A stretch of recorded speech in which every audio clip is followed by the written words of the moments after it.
Hello and welcome to today's video. Over the last year, or throughout this year, I have done a couple of videos about the Jinhao 10 fountain pen. This is the Jinhao 10, and this is the Pilot Vanishing Point. You can see the Jinhao 10 is very clearly modeled off the vanishing point. I had some issues with that pen, and on my latest video, around the time my latest video about it got released, was when Jinhao released the Jinhao 20.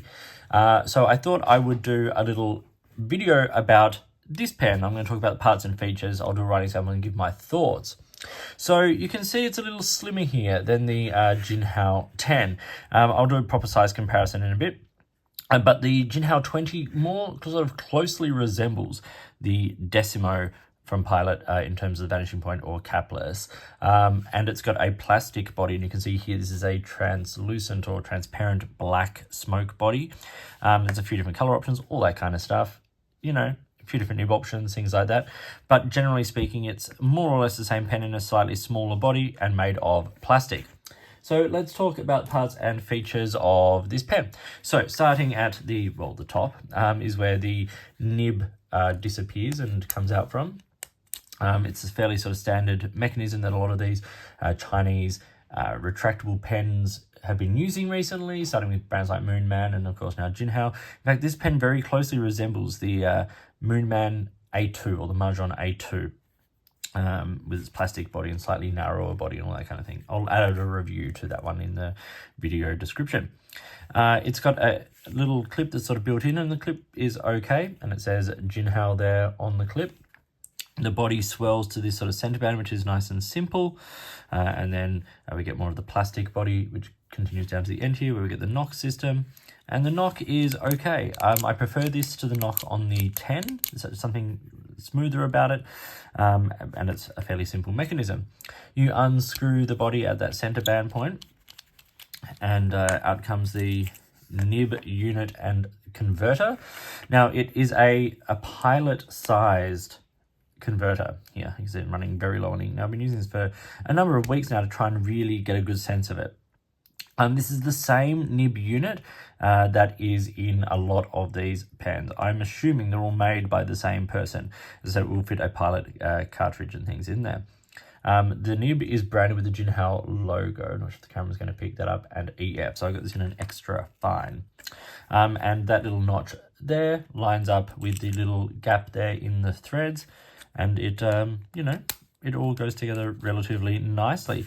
Being plastic on metal threads, and especially with the threads having those like cutouts in it, I'm not exactly sure of the longevity of this pen. But so far I've had no issues, you know, with the pen falling apart or cracking or anything like that. It's holding up okay. Like the build quality on these Jinhaos, the 10 and now the 20, is fantastic. That's never been my concern. My problem with the 10, was that the nib would dry out. So I'd go to write with it, and even after, like later in the day, it would be dried out. So the cap seal isn't particularly great. Now, is it better with the 20? Had they made changes? Well, yes and no. I think they made changes after the initial launch of the 10, and so later versions of the 10 had a slightly better cap seal, and that's sort of basically what they've carried across into here. So I find if I don't write with this for a couple of days and I go to write with it, it takes a little bit to get going, which for me, it's too soon. Like, I'm currently making a video about my retractable pens. Unfortunately, this one arrived after I started that, where I left them for a period of time, and I've left a couple more for a longer period to see if how they pick up and write after a period. And while the results are varied across the brands, you know, a number of them are better here than the Jinhao, unfortunately. But that is the basics of this pen. You know, it's relatively affordable, very affordable in fact. I think I paid something around the $9 for this, and I've seen it anywhere from $6 to $12, depending on the deal, where you buy it, all those kinds of things. So it's a super affordable pen. Great to have retractable pens at that price point. I would just a little bit more reliability in terms of, you know, the nib not drying out after a very short amount of time. Okay, so yes, but that is the basics of the pen. Let's do a size comparison. So I have it alongside 4 pens here, or 3 other pens here today. The Lamy Safari, of course, the Jinhao 10, and the Pilot Vanishing Point, or capless, depending on where you are in the world. So you can see they're all roughly the same kind of length. I think the 20 is slightly shorter there than the 10 by just a couple of millimeters, and they're, of course, slightly shorter than the Pilot as well. With the nibs out, these retractable pens do lose a few millimeters because the knock goes in and the nib comes out not quite as far as we lose off the knock, just a couple of millimeters. And you can see the Lamy Safari there. They're longer there than the Safari, but of course the Safari does post. It has a cap, so that becomes a longer pen. But all of these pens are a very comfortable length in the hand. I'm a big fan of the Pilot Vanishing Point and the feel of it in the hand. It's really grown on me over the last sort of few years. And I have to say, part of the reason why it's grown on me is the Jinhao 10. And just because, you know, having a pen at that price point, you want it to be, convenient and everything. And then when it didn't stand up to my tests, that makes the Vanishing Point feel even more, valuable in that sense. So what are the dimensions of the Jinhao 20? Well, it's 139 millimeters and then measures in about 136, 137 when the nib is out. Around the, roughly where you hold it, and the clip will be a problem for some people. It's about 11 millimeters, about 12 millimeters at its widest point. So it's not a super thick pen, but certainly doesn't feel super slim either. The entire pen weighs 18.5 grams, which, for the sake of the record, the Jinhao comes in about 33 and the Pilot around 32. So obviously that plastic body is going to make the pen considerably lighter. Also with the slightly sort of smaller proportions will take a little bit of the weight off. So it's a lightweight, very usable pen. Okay, let's do a writing sample. Now, obviously for the last 15 minutes, I have been filming. That's where I'm up to in terms of my filming of the review. And so the nib has been out a number of times in that. I last wrote with this pen yesterday afternoon, and so like roughly 24 hours ago. So you can see the J of Jinhao took a little bit to get going.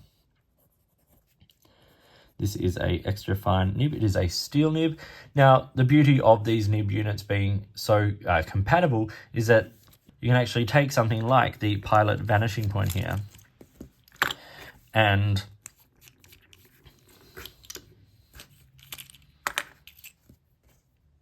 that nib unit will actually fit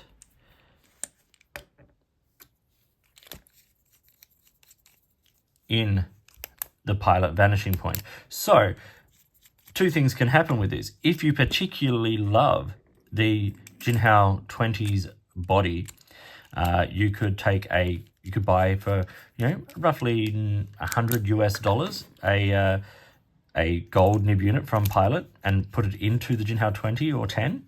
Or if you didn't like the gold nib that came on the Pilot Vanishing Point of capless and you wanted to replace it with the steel nib version from one of these Jinhao pens, for $20 you could buy the pen and replace it out. Interesting. The ink I have in this today is a Mont Blanc. It is the Around the World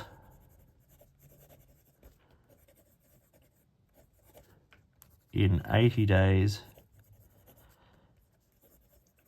Coal Blue. Now, this is not the wettest ink going around, but this pen does write relatively wet. So even with this slightly drier ink, we're still getting excellent flow. And quick writing sample here.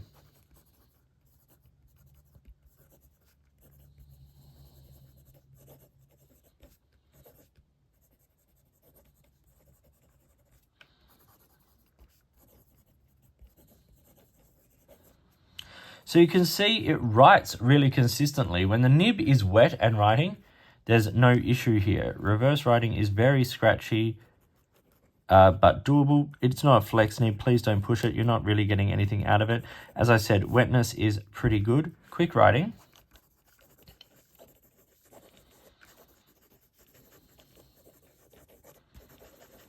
Like, no issues at all. The only issue with how this nib writes is that it dries out, and that is to do with the seal on the pen, not the nib itself. So I'm really impressed with how these nibs write. I was very impressed with the smoothness of the Jinhao 10 nibs, as I am with a number of the Moonman, and I'm assuming they're all made in the same place. Like, it writes really, really well when it writes. It just dries out. And for me, like, this is nothing. One letter is nothing. But as I said, I'd written with this pen yesterday. You leave this pen a few more days or a couple of days, it is going to dry out. So if this is a pen you're writing with consistently through the day and you don't mind like the first couple of strokes of a letter not exactly being, you know, the wettest, smoothest experience, these pens make a super reliable, super affordable option. You know, like if you lose a $10, $20 pen, that sucks. Like, no one wants to lose that, but if you did, or if it broke, you know, it is what it is. You lose a $300 Pilot pen, or 300 Australian Pilot pen, you're gonna, you know, you're gonna feel it a little bit differently. You know, I use all my pens. It doesn't matter if it's an $1,800 Mont Blanc limited edition or a $9 Jinhao 20. I use all of my pens. I buy them to write with them. And so occasionally, yes, you are going to have a casualty in some way. You'll drop a pen on the nib, or you might crack something or lose it in the worst case scenario. And you have to accept that. At least if you've got a pen that is only $9, it's a little easier to swallow the loss. But as I said, when it's writing, it writes really, really well. It writes smooth. It has a very nice, clean, extra fine line. I've got no issues with that. It writes well under its own weight. Like, there's no problem. It's nice and comfortable in the hand. If Jinhao could sort out this sealing issue, this pen would be a knockout. In this pros and cons, I'm not going to discuss the elephant in the room so much, and that is, of course, that this pen is modeled very clearly off a pen by Pilot. There are a number of brands doing this. There are lots of brands, that, particularly Chinese brands, that copy pens from other brands. Anytime you mention it, people argue the intellectual rights, all that kind of stuff. So I'm not going to cover that today, but please just be aware, this is a copy of a design by Pilot, not an original design by Jinhao. The biggest con for me with this pen and the similar models from Jinhao, and I think the Mahjong Moonman pens do a slightly better job, but the Jinhaos, is the fact that the nib does dry out. And with this one, it's after about, a day and a half, maybe 2 days, you're not going to be able to write with it. And of course, if you're using an ink that dries quickly or has other properties, you're going to really hit some issues. That's the only real consistent con I have. Other things are subjective. It's lightweight, it's slightly on the slimmer side. Some people don't like plastic pens. I want the metal version, in which case, get the Jinhao 10. The issue of the clip is going to be, it's there. You can't deny that. And if you're right-hander, and you're pulling the pen across the page, you might not notice it quite so much because your fingers will sit on either side. And as you pull it, you're not using that as a sort of a guide, if you will. But as a left-hander writer, I do tend to find that my fingers do sit around the clip. And in a way, it sort of helps stabilize it. It's a decent place to grip it. I find that with the Pilot particularly, because of those little indents around it, I tend to find that like my index finger sits kind of there, and it becomes quite a comfortable, easy place to write with. And the more I've used the pen over the years, the more I've found that. So that's just something to be aware of. But there are a number of pros. Firstly, it's got a beautifully smooth nib. For an extra fine, it's incredibly smooth. I've used fines from German companies like Jovo that have not been as smooth as this. I like how lightweight it is and how convenient that is. once again, as long as you use it regularly, it is convenient. But I like the form and function of it. I like the size. I like the fact that this plastic transparent version, you can see all the workings on the inside, and I kind of enjoy that. I enjoy the engineering of it. But I think the biggest pro with this pen is its price point. As I said, when I bought it, it was $9 Australian. I think I bought it on AliExpress. And when I went on AliExpress before I filmed this video, depending on like what deal you're getting, you know, sometimes I do bundles and things like that, you can get it anywhere from $6 to about around $12 Australian, including postage. So kind of an amazing deal. So this was the Jinhao 20. The next version, if you will, of the retractable pens from Jinhao. I hope you found this video interesting and useful. Please like and subscribe, hit the notifications button, all that kind of stuff. If you have products you think I should be looking at, or if you'd like to support the channel, I would love to hear from you. In the meantime, enjoy your pens, enjoy writing, and I'll talk to you soon.